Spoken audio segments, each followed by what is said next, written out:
being forced to sleep outside on the ground. They're on top of rocks in some cases. This is the situation for migrant families who are being kept at the Border Patrol station in McAllen, Texas. The acting head of Homeland Security and the acting defense secretary were both at the facility this past weekend.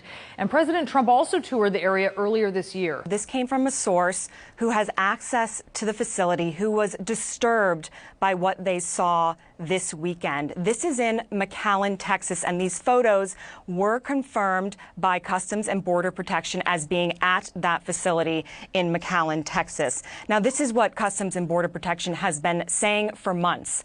Overcrowding leads to too many people inside, which is forcing people outside. And in some of those images, you are seeing children sleeping on the ground in the dirt with mylar blankets around them. You see multiple children there.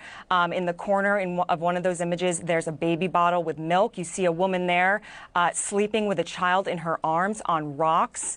And this is a reality at this station in McAllen, Texas. You see there children under what are makeshift tents. Those tents, Brianna, are full themselves.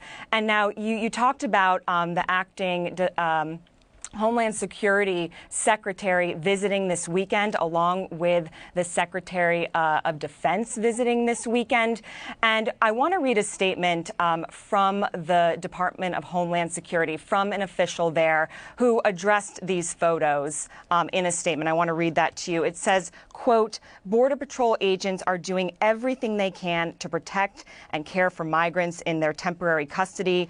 Border Patrol stations are simply not equipped to handle the number of families and children arriving along the southern border. And we need Congress to act to provide immediate relief." Now, Brianna, the numbers of people coming across the border are just really staggering.